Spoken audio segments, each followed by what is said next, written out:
Good morning. आज हम BA final year में जो हमारा पेपर है आधुनिक भारत का इतिहास, उसके अंतर्गत आने वाले टॉपिक मराठा राज्य संघ जो है इसके बारे में बात करेंगे। मराठा शक्ति को संगठित करने का जो श्रेय है वो छत्रपति शिवाजी को जाता है। इस संगठित मराठा शक्ति का दमन औरंगजेब जैसा शक्तिशाली मुग़ल सम्राट भी नहीं कर सका था। छत्रपति शाहू के शासनकाल में पेशवाओं के नेतृत्व में तो मराठे इतने शक्तिशाली हो गए थे कि उन्होंने उत्तर भारत में भी अपना वर्चस्व स्थापित कर लिया था। उत्तर भारत पर अपना वर्चस्व कायम रखने के लिए मराठों को अफ़गानिस्तान के शासक अहमद शाह अब्दाली से टक्कर लेनी पड़ी, क्योंकि मुग़ल साम्राज्य के पतोन्मुख काल में देश में जो राजनीतिक शून्यता उत्पन्न हो गई थी उसे भरने के लिए मराठा और अब्दाली दोनों सक्रिय हो उठे थे। पानीपत के मैदान में दोनों शक्तियों में भीषण युद्ध हुआ, जिसमें कि मराठे जो हैं इनकी निर्णायक पराजय हुई।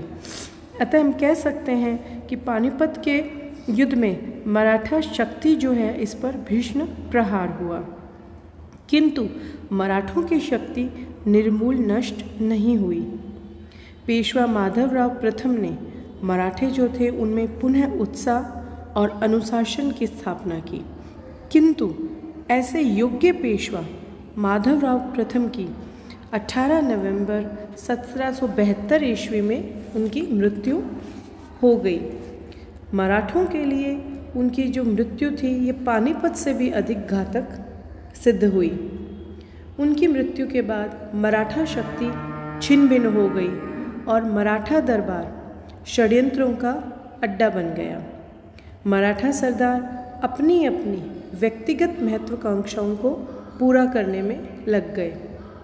अब मराठा सरदारों को एकता के सूत्र में बांधे रखने की क्षमता किसी में भी नहीं थी। मराठा दरबार में सत्ता के लिए संघर्ष आरंभ हो गया। मराठों की इस फूट का अंग्रेजों ने लाभ उठाया। 1772 ईस्वी में भारत के राजनीतिक रंगमंच पर केवल दो शक्तियां मराठा और अंग्रेज सर्वोच्चता प्राप्ति के लिए प्रयत्नशील थे। अतः भारत में सर्वोच्चता प्राप्ति के लिए इन दोनों ही शक्तियों में संघर्ष जो है वो अवश्यंभावी हो गया था, जिसमें कि मराठा निरंतर पराजित होने लगे और अंत में मराठा शक्ति का पतन हो गया। अब बात यह आती है कि अंग्रेज जो थे इनकी मराठों के प्रति क्या नीति थी। रेगुलेटिंग एक्ट जब पारित हुआ तो इस एक्ट के द्वारा बम्बई और मद्रास प्रेसिडेंसियों पर गवर्नर जनरल का जो नियंत्रण स्थापित किया गया था वह पर्याप्त और स्पष्ट नहीं था। इसी वजह से दोनों प्रेसिडेंसियों के अधिकारी जो थे वो स्वच्छंद होकर कार्य करने लगे। दक्षिण भारत के संबंध में ईस्ट इंडिया कंपनी की नीति के प्रमुख 3 भाग थे। पहला, अंग्रेज जानते थे कि दक्षिण में मुख्य रूप से 3 शक्तियां हैं, निजाम, मराठा और हैदर अली। यदि ये तीनों शक्तियां अंग्रेजों के विरुद्ध एक हो जाती हैं तो दक्षिण में अंग्रेजों का अस्तित्व समाप्त हो जाता। इसी वजह से अंग्रेज चाहते थे कि ये तीनों शक्तियां जो हैं ये आपस में लड़ती रहनी चाहिए। दक्षिण की इन तीनों शक्तियों में मराठा जो थे ये सर्वाधिक महत्वाकांक्षी और साम्राज्यवादी थे। इसी वजह से मराठों को अपने घरेलू झगड़ों में फंसाए रखना चाहिए, ताकि बंगाल और उत्तर भारत में अंग्रेज जो है वो जब अपना प्रभाव बढ़ाएं तो उन्हें किसी के भी हस्तक्षेप जो है उसका सामना ना करना पड़े। तीसरी नीति जो थी अंग्रेज़ों की मराठों के प्रति वो ये थी कि दक्षिण भारत के पश्चिमी तट पर अपने पैर फैलाने के लिए सालसेट, बसीन और गुजरात का कुछ भाग जो था ये कंपनी को अपने अधिकार में कर लेना चाहिए। मुगलों की शक्ति के पतन के बाद भारत में मराठा शक्ति जो थी वो अपना विस्तार कर रही थी। अतः जो शक्ति भारत में प्रमुख स्थान प्राप्त कर रही थी उसका अंग्रेजों से संघर्ष होना तो स्वाभाविक ही था। 18 नवंबर 1772 को जब पेशवा माधवराव की मृत्यु हो गई और तो जिस समय उनकी मृत्यु हुई उनके कोई भी संतान नहीं थी।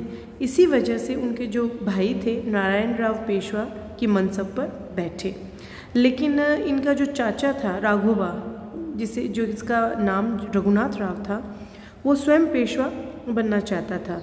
इसी वजह से राघोबा ने 1773 ईस्वी को नारायण राव की हत्या करवा दी और अपने आप को पेशवा घोषित कर दिया। लेकिन मराठों में एक ऐसा व्यक्ति भी था जिसके की नेतृत्व में मराठा सरदार जो थे इन्होंने राघोबा का विरोध किया, और ये व्यक्ति जो था इसका नाम था बालाजी जनार्दन, जो कि इतिहास में नाना फडणवीस के नाम से प्रसिद्ध था। नाना फडणवीस के नेतृत्व में मराठे जो हैं इन्होंने 12 भाई संसद का निर्माण किया और शासन का जो प्रबंध था वो अपने हाथ में ले लिया।